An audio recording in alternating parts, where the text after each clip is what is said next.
Thanks, Emily, and thank you for everyone that's joined our session.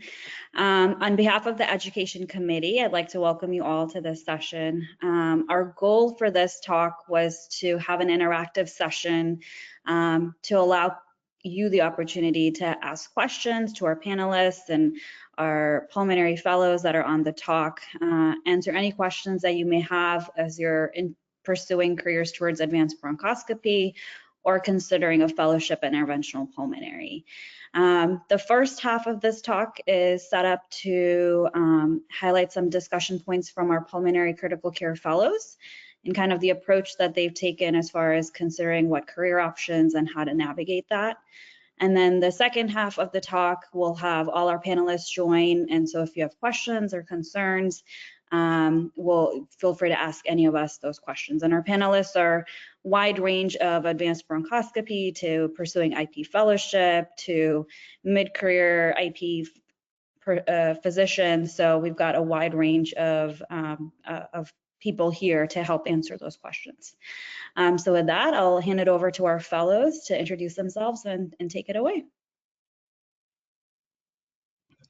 Yeah, hi, I'm Tyler Kemnic. I am a third-year fellow at Coral Health West in Michigan and have just completing fellowship in about a month here and have my job search done. Harumi? Hi, everybody. Thank you, Tyler. Thank you, Dr. Gupta and Emily. Okay, so I'm Harumi. I'm finishing up my second year of pulmonary fellowship, and I'm about to begin my critical care year. And yeah, I'm working here right now at Rosalind Franklin, and I'm heading to New York. So my interest is in advanced bronchoscopy and also IP. And I'm looking for Tyler's answers and if he will share his path. So I'll be taking notes. Fantastic. Harumi, what's the first question you have for me? Yeah, so I wanted to start with a big picture question first. And I wanted to know, like, where are you right now mentally between advanced bronchoscopy and IP? Yeah, I think a way to start with that is that I came into pulmonary critical care mainly focused on critical care. I didn't have much exposure to IP. Where I did residency, we didn't have it. It was all general pulmonary docs doing EBUS, a little bit of Super D, and as well as Plurexes, but nothing more advanced from that. Anything would get shipped out. So once I came over to my fellowship, where we have a very busy IP program, that's when I started to get exposed to rigid bronchoscopy and MT, as well as some more advanced therapies in the airway. And it captivated me more towards Palm and got very excited in the bronchoscopy suite. Then when I started to move towards the job search, I think it's more of what do I want in my job? And critical care is still the thing that I love most out of the things that we do. And once we move through more of these questions, I think you'll have a better idea. So mentally, I am very interested in some advanced bronch opportunities, navigation and such, but I don't think rigid bronchoscopy or MT are things that I want to do throughout my career. Interesting. Yeah. And in my case, also my pulmonary fellowship, one of the strengths of my program is like the procedural part, procedural rotations. So in my case, my influence or my decision going towards IP or advanced bronchoscopy was based on my mentors and my two IP attendings that gave us this opportunity to be part of robotic assisted bronchoscopies. They do a lot of also pleural procedures, MTs, rigid bronchs. So I think it's kind of the similar exposure and the fascinating field of the procedures. And yeah, it's a lot of exciting stuff that they're doing. Yes, it is. And so you said like the procedural part is what attracted you the most. But what about the lifestyle, or you also kind of like were introducing part of the job searching market? Yeah, so if we talk about lifestyle, one of the things that's attractive about critical care and some pulmonary, it really depends on your shift work, right? You do 12 hours, you go home, not so much inbox. With pulmonary, there's still inbox. And that's something that I really want with my life for traveling and activities outside of it. And something that our IP docs have is the call at night, and they seem to always be available to all of their partners, even sometimes when they're not on. And that's something that kind of pushed me away from the idea of IP, is they are almost always available and doing a lot at night and working the very next day. And that might not be true at all centers, but it's an extra responsibility that they have with their field. I see. Yeah, that's really important, and also it's important factors to make professional decisions. And I was wondering, so you have already a clear idea that you want to pursue like advanced bronchoscopy, but through your fellowship, was any a point that something like tipped the scale for you towards IP or?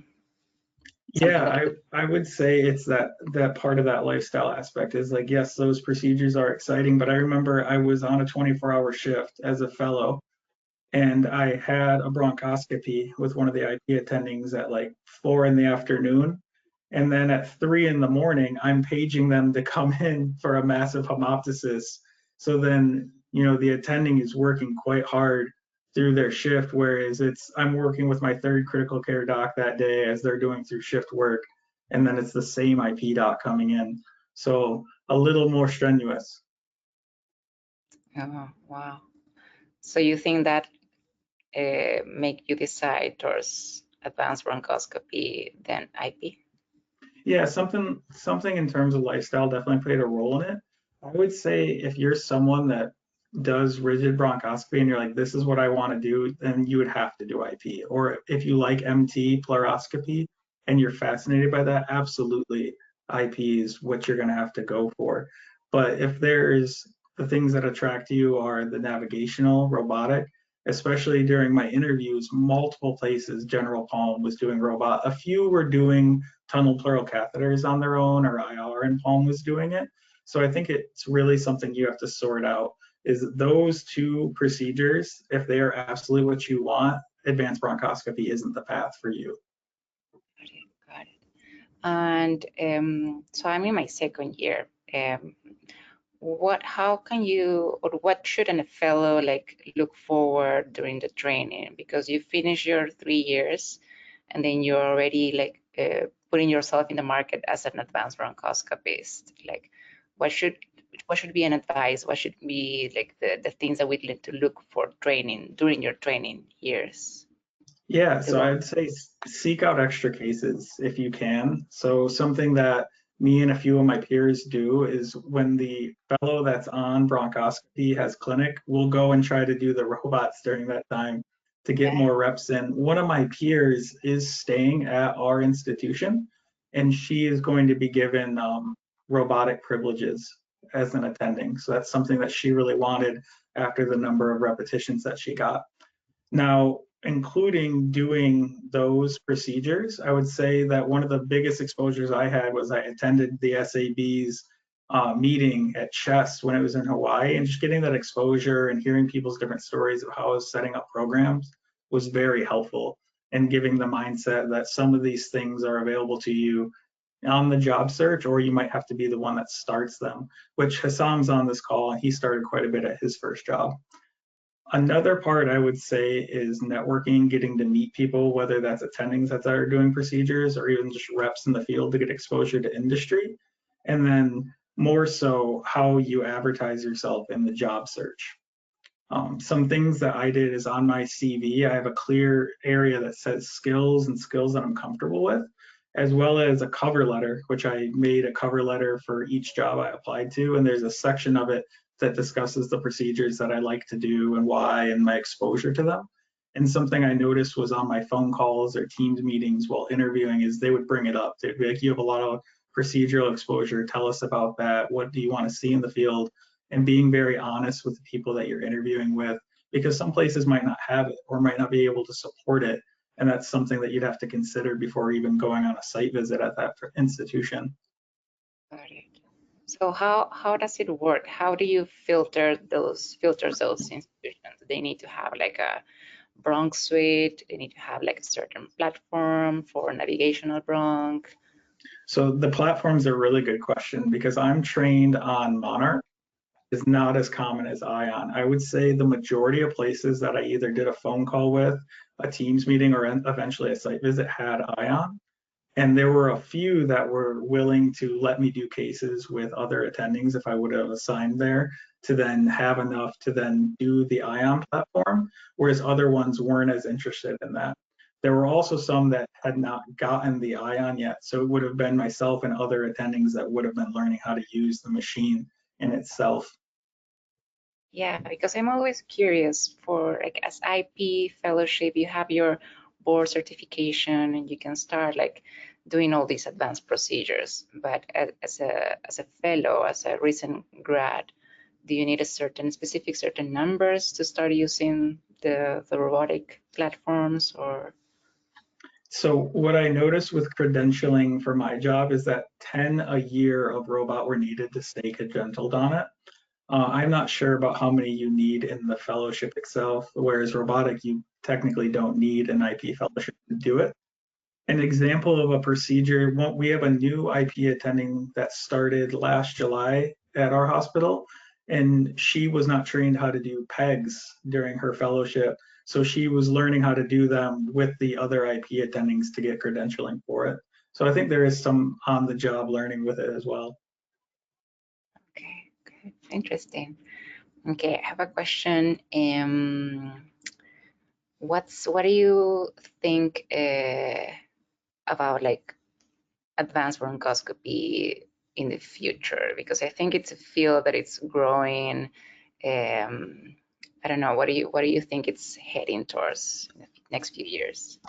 I think a lot of it is going to be at centers that aren't the main medical center where IP is, because there's a lot of overlap, right? And then with compensation and groups and who needs to be doing what, the person at the largest center that's doing a procedure needs to be the one that has the most exposure and the most repetitions.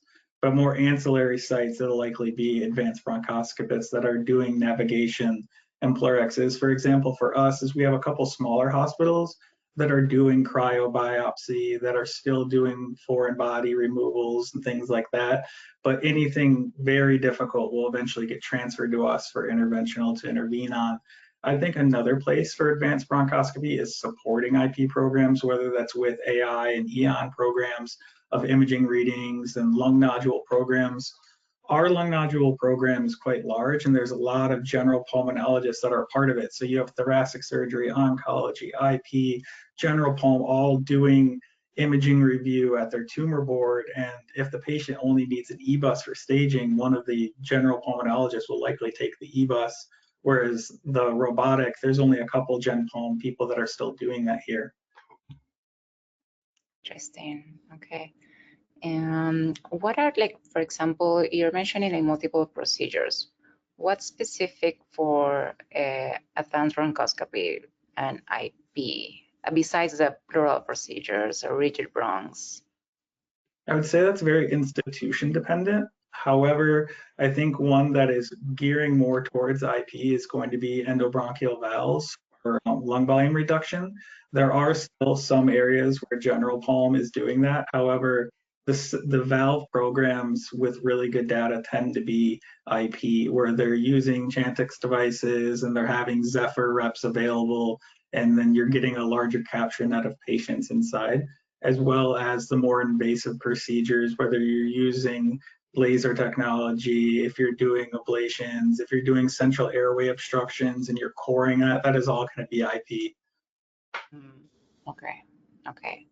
Great, interesting. And were you like satisfied with the institutions available to receive like for your job search? Like, yeah, I would say there were even places I interviewed that had a larger role for advanced bronch than what I chose, because where I did end up signing has both interventional pulm and a fellowship there. So I'm going to have a little less than what I would have wanted, but there were places that had a lot of need and no IP. So there are places where you could have started things like a valve program, or if they weren't doing tunnel pleural catheters, likely could get that going as well. But I would say a lot of places have robotic navigation and they're looking for people that are interested in doing it. Oh, cool. Yes, nice. Thank you. Thank you, Tyler. I think they were like really like you answered all my questions. I think it's really rich for me because I'm also starting to do my job search, and now I have to do it like way in advance because I'm a J1 holder, so I need to look for a waiver position, and I'm looking for places that have those capacities, like at least like a platform or at least a bronchoscopy suite that I can still continue my procedures.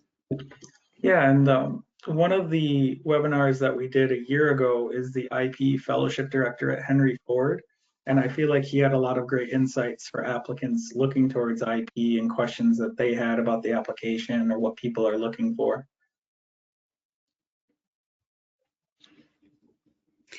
Tyler, so one of the questions that came up in the chat was, as you were doing your job search, were you looking specifically for an academic institution versus like private, or did you leave it open as you started looking for your jobs? No, that's a really good question. I actually did not have a specific one I was looking for. I was looking more for locations. And I ended up signing with an academic institution. However, the other 4 site visits I did, I ended up doing 5. Some of them were large healthcare systems. One was out in the state of Washington, one was in Colorado, and then there was also a much smaller healthcare system I interviewed with in Montana. That I would say that one had the most up and coming lung nodule program, but it would have had the smallest patient base. Now, the program out in Washington, they had an eye on, they only had one person that was using it. They needed people to use it, and they were looking to starting a valve program as well. So I would say when you're applying for jobs, keep the door open unless you are set on either academia or private practice or maybe a not-for-profit healthcare system. Personally, I have a good amount of student loans, so doing public service loan forgiveness was pretty big in my search. Everywhere I interviewed, that was still on the table. And as you were looking at the jobs or the different practices, did you notice that maybe procedures were more available in academic institutions versus the private, or it was kind of just institution dependent as to what platforms they had and what was available? I would say it was definitely institution dependent. However, the academic settings had more support. The problem is that there's also more people there that can do them. Got it. And as you were interviewing, did you notice or pick up on kind of interdepartmental relationships at these institutions, specifically with like thoracic surgery or oncology? Was that a factor at all in how you picked your job? So that's a really good question. And I actually was asking about the relationship with oncology because it is so close with the place I train at. We take a lot of patients from the oncology floor to the ICU. The oncology patients often need interventions. We even have had kind of interdepartmental dinners where the attendings present to each other like offerings if there's a new batch of attendings or APPs that have come in. So that is a question I asked both in my interviews to the pulmonary groups, as well as if I met with any of the other groups, as well as partners at dinner. So I think it's something that you should inquire about because you want to know if they're supportive of each other, how the relation is, and also what the other groups are able to do. All right. And then Harumi, for you, decision to pursue critical care, was that more because you were interested in critical care, or did you feel that that was needed as you were kind of deciding between advanced bronchoscopy versus IP?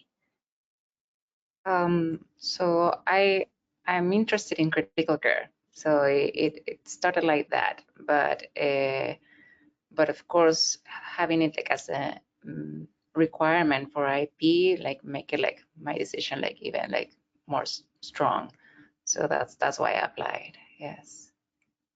And then during your critical care fellowship, are you hoping to have experience or exposure, I guess, to procedures like IP or advanced bronchoscopy procedures, or is it just strictly in the ICUs?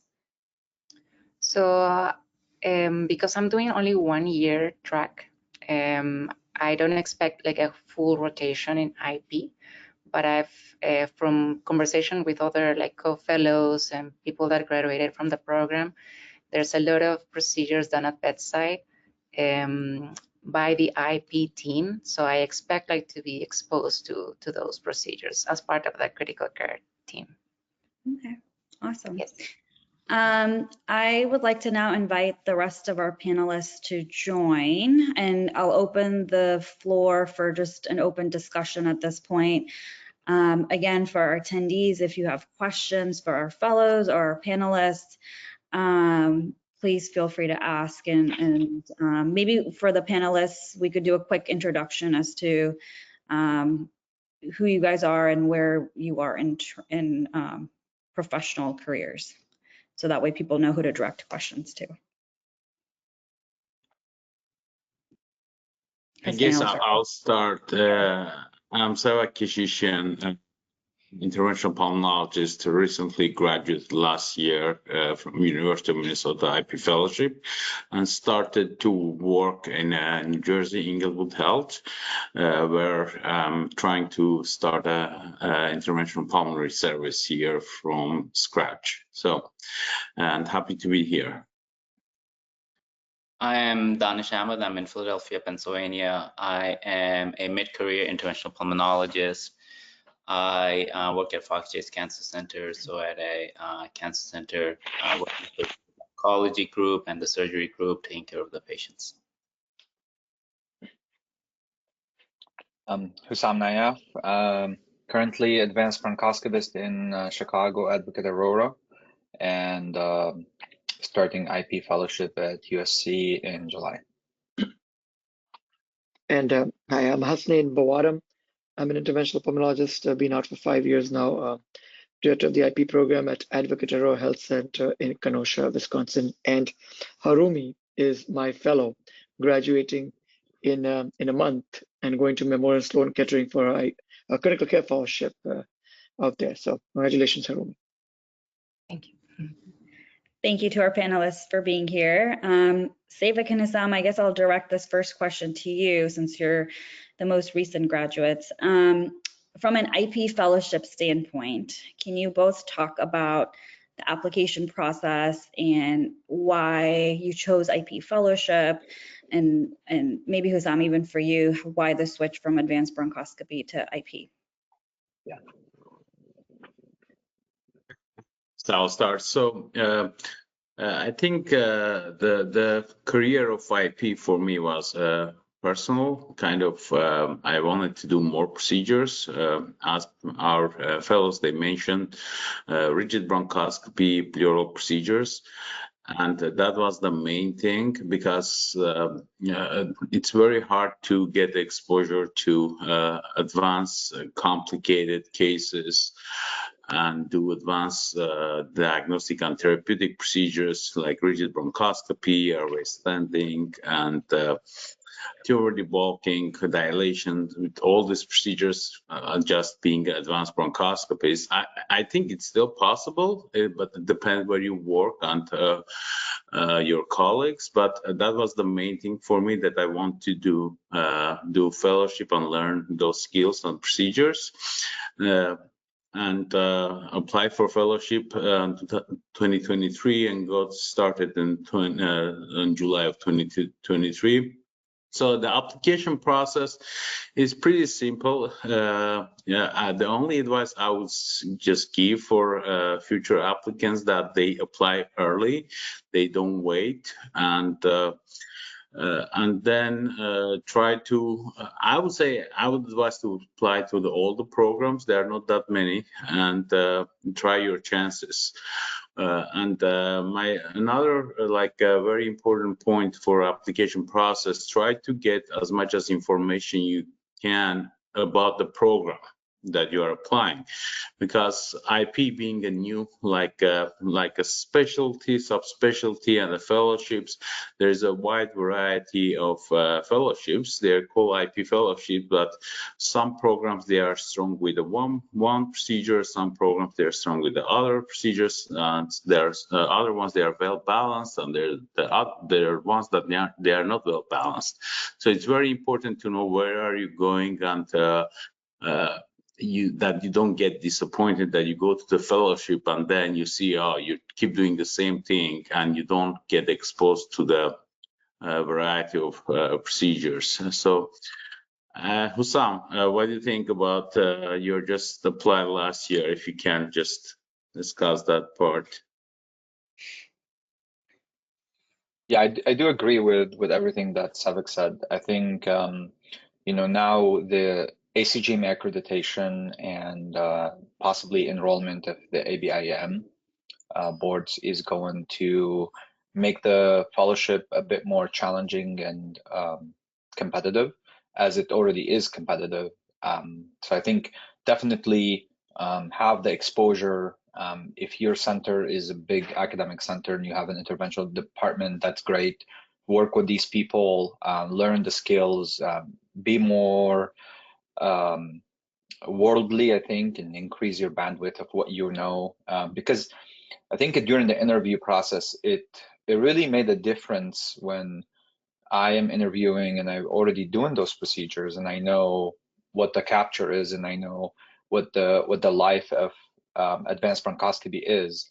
It helped a lot during the interviews, and I think it's more of you're speaking the same language as your future mentors, and they see that, and that's may set you apart from other fellows. And I think for the most part, most people that apply for this fellowship, they have a personal and professional interest in the field. So when it's competitive like that, you have to set yourself apart. So if you don't have that in your current fellowship, I would definitely advise that you look for the closest academic center and trying to get that exposure there, see how people do things differently.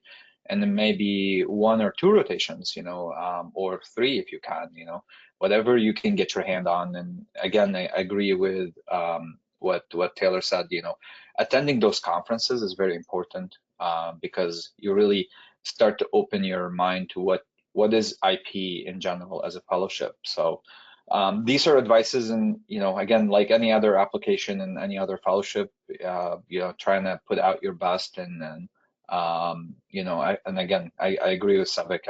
I would go as wide as possible, because you may be an attractive candidate to a program and may not be to another program, and you wouldn't know that until you apply. For both Sevak and Husam, any thoughts on research as you're applying to IP fellowship? Is it necessary? Is there a certain number of publications, fellowship target? Yeah, yes, that's a very good question. So I would say yes. That makes difference. It doesn't mean that during your IP fellowship you're going to get involved in a large prospective randomized kind of trial, because 1 year is not enough to do that. But definitely having the research, especially related to the procedural, like clinical research related to the bronchoscopy or any type of IP or advanced bronchoscopy research is helpful. And the people, they look at those type of things when you are applying for fellowship. It doesn't mean that you need to have like 10 or 15 publications, but I think when you are applying for IP fellowship, you're already you have behind at least 7 years or 6 years, yes, with your residency, your fellowship, or someone who went work as a pulm critical care attending, like me, like Husam. You have enough time to have a publications, and having none, I would say, okay, so it's someone is going to notice that you don't have publication last 10 years. Again, that doesn't mean that you are not going to get into the fellowship, but that makes a huge difference. I think it's another way to demonstrate your interest in the field, to show that you are interested and you are looking to explore the questions that are present in the field and how you can actually move the field forward. It's a pretty new field, as we know, it's nascent, and there has been a lot of development. So one of the things that we know, whether we are advanced bronchoscopists or interventional pulmonologists, is that we're going to learn things on the job. We're going to contribute to the science on the job. We're not just done with it when we finish IP training. So I think it does help to demonstrate that interest. The one thing I will say about what Husam and Sevak, you guys were saying, was about applying broadly. Not just applying broadly, but interviewing broadly. I think what the benefit of that is it allows you to see different programs and different philosophies. Since it is not completely uniform across the board, you may find that one program fits you better than another program fits you, and you'll just get to meet just get to see how things are done differently, because not everything is done the same way at every institution, and I think that's very important to get that exposure as well. Yeah, I completely agree with Sevak and Danish. I think if the lack of research and the lack of clinical outcome is more of a red flag than it is. And the importance of that, again, like exactly what Sevak said, it shows interest. But again, you know, I think from another perspective, to add to what Sevak was saying, is most, if not all, the IP programs are all academic programs. So your mentors and your future teachers are academic pulmonologists and interventional pulmonologists in nature. So their interest is definitely doing research, and they do want you to participate in clinical research when you become an interventional fellow. So if this is something that you have no interest in, that may be something that would kind of make the difference between choosing you or choosing someone else. And then I think to add also one more thing, you know, it is they're taking one fellow, so most of the programs at least. But for that, you know, I mean, everybody's great, right? We're all pulmonary critical care attendings. We're all interested in IP. So what makes you different than others? And I think that's kind of where you could be unique, in the sense that you've done a great amount of procedures and you have like this versatile approach. And some programs, they just want you to be really heavily published, and other programs, I just want to mix. So, so find your program. So yeah, I think besides, I just want to add like personal experience, because that's important. Besides your interest, when you go to the fellowship, you are the IP fellow already. From my example, I was publishing a lot about air leak management, case series, diagnosis, review papers. So we had several like challenging air leak cases during my fellowship, and believe it or not, my attendings in IP fellowship, they searched that, like they're trying to find something that what else we can do, and they saw my paper, they called me, hey man, you're publishing about this, so let's try this. So that's, you feel better because you feel that you're part of the community and part of the academia. So then I said, yes, we can try doing this type of study to identify the airway which is leaking. So which is you feel good, because again, are you gonna publish all your life? I don't think so, unless you are really in an academic medical center and doing your kind of career in that type of setting. But as a young physician or fellow, I think that look good. Thank you. For our IP attendings currently, could you speak a little about what your practice model is like? How much time are you spending doing procedures versus pulmonary versus ICU, and how you got to that stage? Sure. Should I go ahead, Danish? Go ahead, Hasnain. So I'm in a small community hospital program. It's believe it or not, it's a 74-bed hospital program with 2 board-certified IP guys, and not many hospitals in the country with the same number of beds as number of subspecialties. We have 69 subspecialties and 74 beds. So, but to carve your own niche in a small hospital like this was a struggle, and the setup was difficult, but it's not undoable, right? So what I'm trying to state here is we have a group of pulmonary critical care physicians who do different things. We have a very unique way.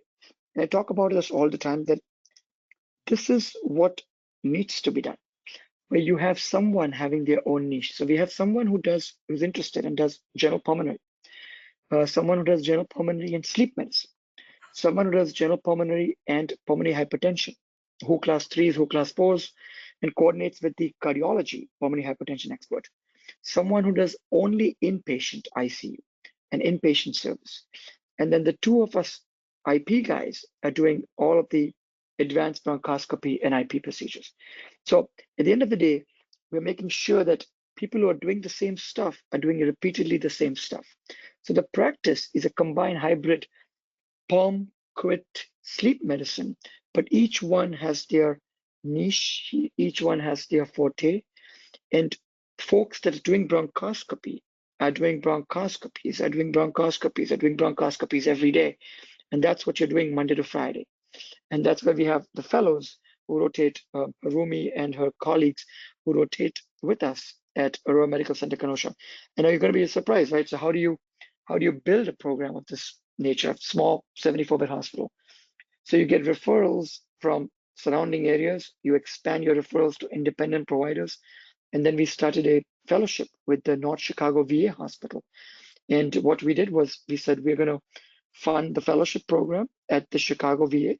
And in return, the fellows get to come here and have continuity of care. They see the fellows at the VA clinic, then they bring them here for their IP procedures, advanced procedures, all of their care, and then they take them back to the VA for continuity of care.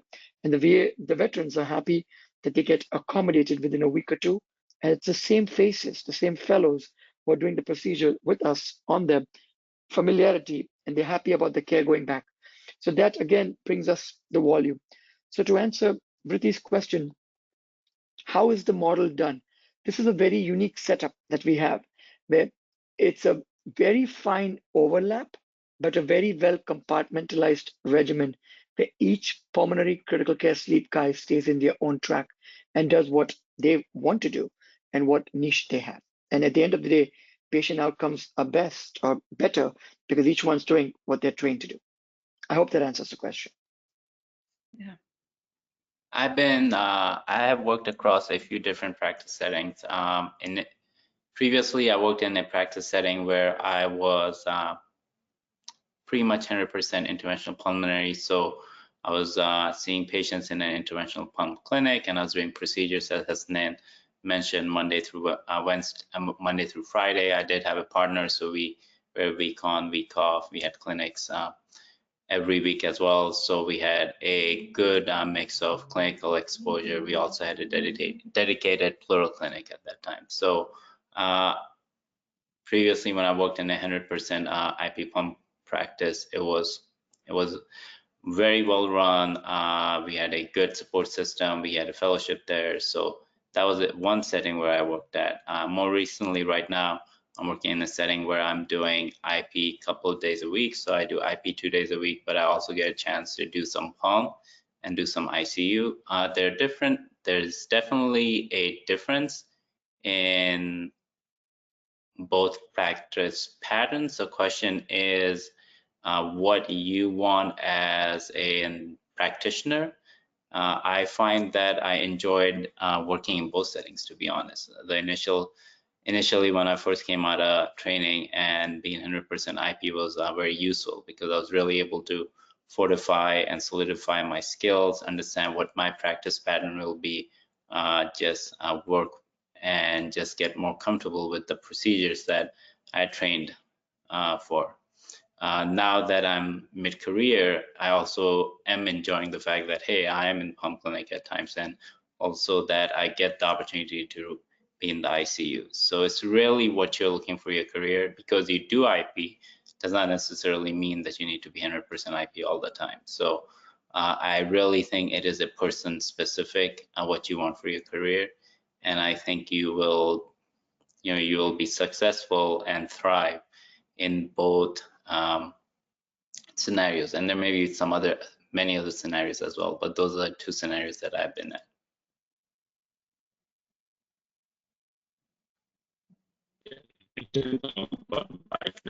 I started some months ago. I'm in the process of starting the IP services in a mid-sized hospital. I work in a 300-bed hospital.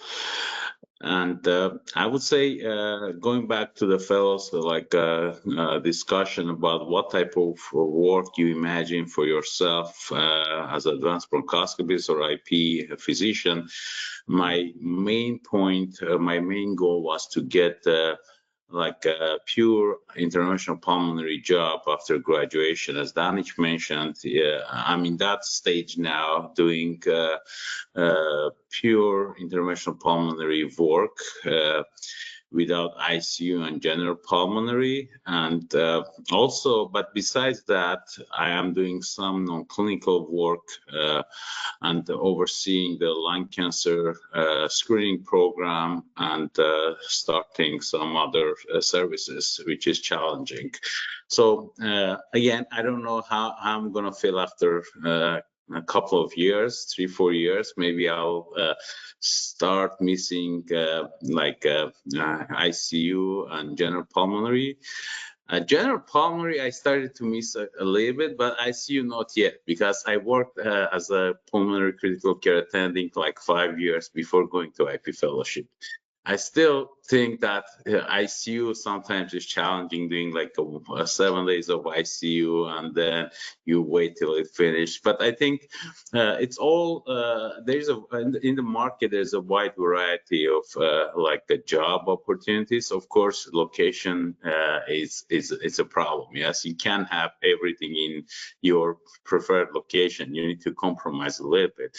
But there's a different type of works. Pure IP, combined, most general pulmonary than IP, but there's everything. And Vritti, what you do now, if you can tell us about your practice and what's your experience? Yeah, absolutely. So I am an advanced bronchoscopist in Atlanta, Georgia. My setup here is 1 week of procedures where I'm also doing general pulmonary consults, a week of pulmonary clinic, and a week of ICU. And so it's pretty evenly spread as far as like my month-to-month goes. We do have a group of 5 IP physicians, advanced bronchoscopists for procedures, but in my practice, the general pulmonologists are also able to do EBIS and just regular bronchoscopies. However, anything that's more advanced, like a complex EBIS or robotic navigation or some of the pleural procedures, that falls to the advanced bronchoscopists and the interventional pulmonologists. So there's a little bit of split there, but really the bronch suite is kind of open to anyone that wants to do procedures right now. Yeah. Really, how different was that from, working after fellowship at Henry Ford? How did you feel? Is that what you wanted, or was that an upgrade, or kind of just different in a way or another? It was just different, and I didn't know what to expect really. So after fellowship, I was we're working at Henry Ford as an advanced bronchoscopist, and there my schedule was very heavy on procedures. So I would say probably 70% of the time I was in the bronch suite doing procedures Monday through Friday.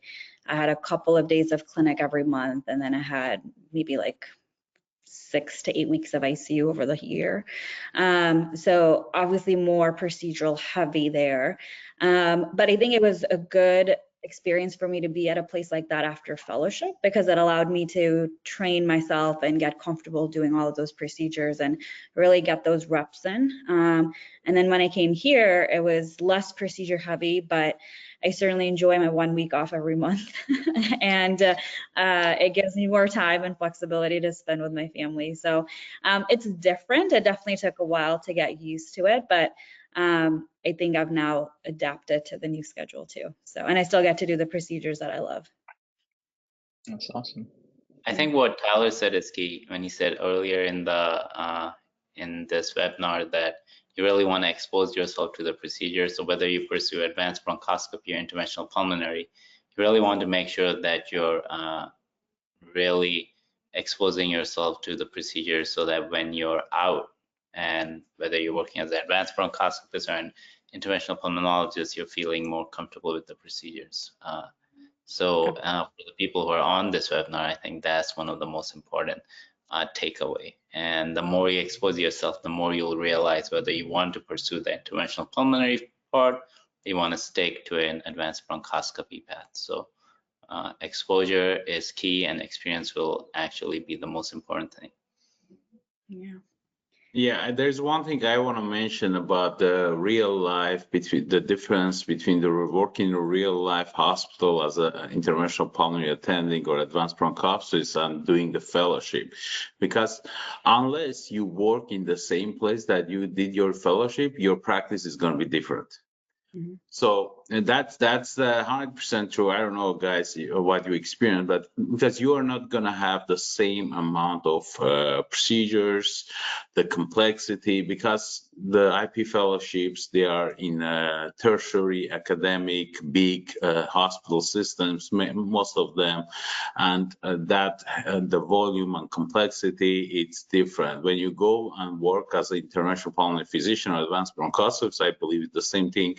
You're gonna have a less work and but more challenges, because things are not gonna run smoothly, and you need to try to set up the service and kind of find a way to navigate, and that you have a normal work day, basically. That's my experience. I think that's an important challenge to know that. Hasnain and Vritti are probably the most experienced, and Sevak is getting that experience right now, starting out of your PulmCrit fellowship or your IP fellowship, program development, and what resources are available for you to lean on, and how you can make alliances with an institution to really build your program and get buy-in from administration. So I think, and that's something, if you're looking for a job hunt, that's something you really want to clarify. How is my support? Where is my support going to come? Who can I discuss? What possibilities are present? And yeah, who will be in your corner? Yeah, I did want to answer that first question that Vritti asked. I didn't forget about that question. I think, going from a career in advanced bronchoscopy to back to fellowship, it was pretty much a very difficult decision to make, because, I think what Taylor said initially in the beginning of the talk, that, you're as an advanced bronchoscopist, you're gonna have a big portion of your procedures, if you have the right training to do, navigational robotic bronchoscopy, and also complex EBUS if you have that training. And I think when I started out, kind of had to build that program on my own for myself, and it was very challenging and very rewarding at the same time. But as the time goes by, and as I moved forward into 2 years of being an advanced bronchoscopist, I realized that I really want to focus more on the procedure aspect. So I wanted to do less ICU, I wanted to do less Gen Pulm, and I wanted to do more procedures. And I found myself to be really interested in program building. And I think that's something that Danish was talking about, that really is something I want to take to the next level. And when I put all that together, and I've had conversations offline with people on the screen today about that, and I found that the best choice for that type of career that I aspire to have is to have all the tools needed, from diagnostic and also therapeutic. Because if you really want to build a program, you want to be the one person to have that structure, have that mindset to take this program to the end of the tunnel, where there is light. So yeah, it was a tough decision, and I think it really goes back to the same statement that Taylor said. It really depends on your interest. So if your interest is to stay in ICU, stay doing Gen Pulm, then you should really consider a career in advanced bronchoscopy, because it was really rewarding. It was an amazing 2 years, honestly. And it's kind of painful to go back to fellowship, but sometimes you have to do certain things to move on, in your career in the way that you want. On that note, I also want to add to Husam's point, and many congratulations to Husam on doing advanced bronchoscopy and going back to it. It is not a end all if you don't get into IP fellowship. I was a general pulmonary critical care attending for 10 years. And Danish was one of my interview guys who interviewed me, and I interviewed his program for the fellowship. So I remember that day clearly. But 10 years is a long time, right? And finally, one day, my wife just told me, you either do IP or you shut up, because you've been talking about this for a long time. And the doors will close eventually on somebody who's been out for that long. So I decided to take the plunge, to resign, and go back to it. Was it difficult? Absolutely difficult. After 10 years, nobody wants you. But it's what I'm telling you is it is doable. If you have the impetus, if you have the motivation, if you have the right the right skill set that you built, like Husam did in his advanced bronchoscopy, very embryonic career for about 2 years, right, Husam? That he did advanced bronchoscopy, but he still managed to continue to do research, continue to hone his skills, and get back to IP fellowship. So what I'm trying to say is, don't just have a fork, which is either advanced bronchoscopy or IP. There is a very fine overlap. If you have a great mentor who's an IP guy at your institution, you may want to consider just being an advanced bronchoscopist, because he or she is always going to be there for you, to support you, to help you, to grow your skills. But at the same time, if you feel that you're going to be, as Tyler said, the one guy in a rural place who's good to take the baton and be the champion, then maybe it's time to do an IP fellowship and get both the diagnostic and the therapeutic realm and be in charge and build a program and set it up and invite other advanced bronchoscopists to help you further your program. So what I'm trying to say here is, it's not a fork. It's just a fine blur with a good overlap, where if you want to do IP after being years out in advanced bronchoscopy, continue to do research, continue to have contacts, most importantly, continue to build your skill sets and have the determination or the passion.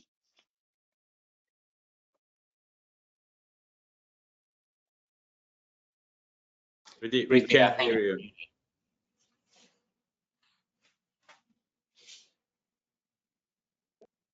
No, I don't think we can. But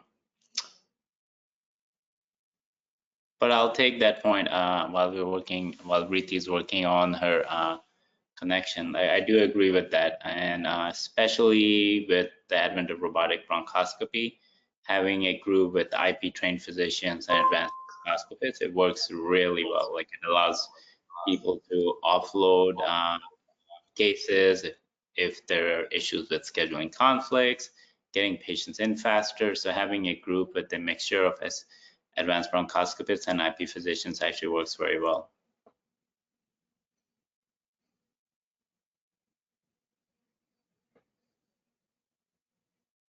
Sevak, I guess I'll ask you a question.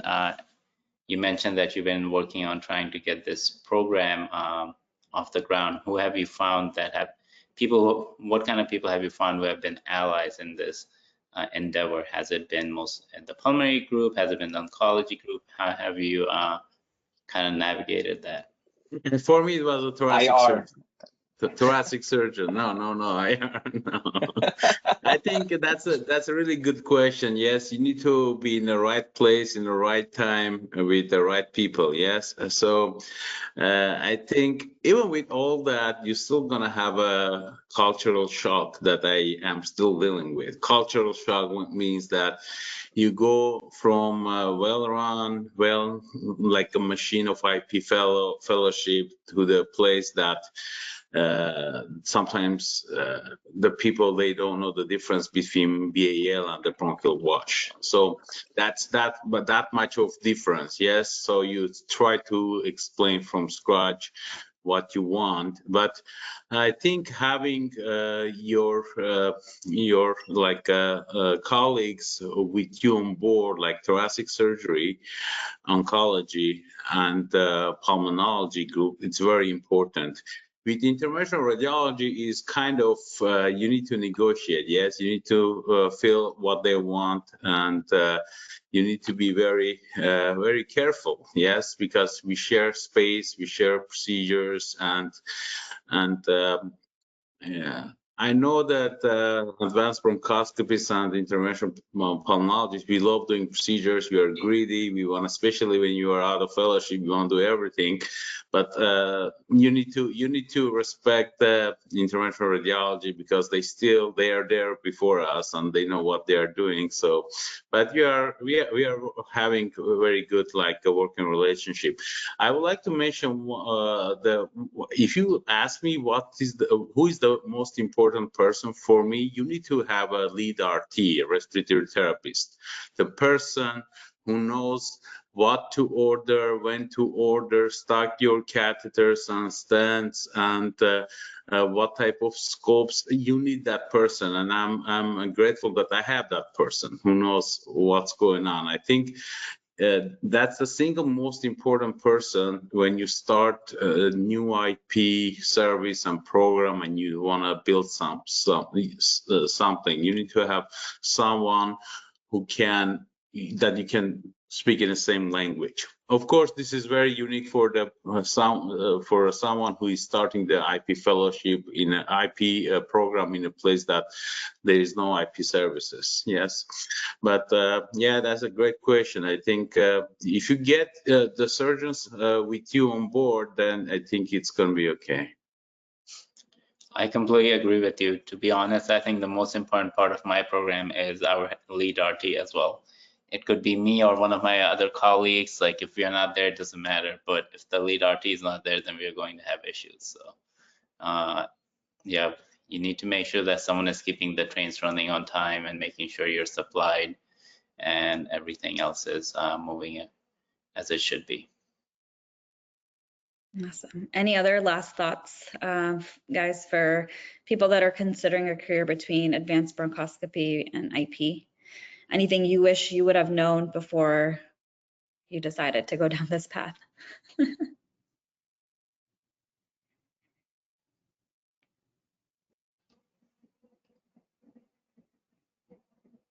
I think I'll just say, again, just be curious, just talk to people who are advanced bronchoscopists, talk to people who are in IP, see how the lifestyle is, see what the actual work is, and I think you'll do well. You can't go wrong either way. And like Hasnain said, it's not a fork in the road. You can always, depending on what your passion is, you can always either go down one path or the other. Awesome. Well, I'd like to thank all of you for joining us for this session. I hope our audience members gained something valuable from listening to all of our experiences. As you can see with the slides that are scrolling, we have a lot of different educational webinars coming up. We have our Fellows Corner coming up next week. And then we have a sponsored webinar with Dr. Pepper and Dr. Lee about using cone beam CT with robotic bronchoscopy, again next week, a couple of days later. And then SAB will be at AABIP this year. We have our networking event on Friday, August 15th. So please join us. It'll be fun. We have maybe even, I think, a mechanical bull, I heard. So we hope to see you there. Thanks everyone for joining, and thank you to our panelists once again for helping lead this discussion. Thank you, everyone. Take care, guys. Yeah, thank you. Thank you, everyone.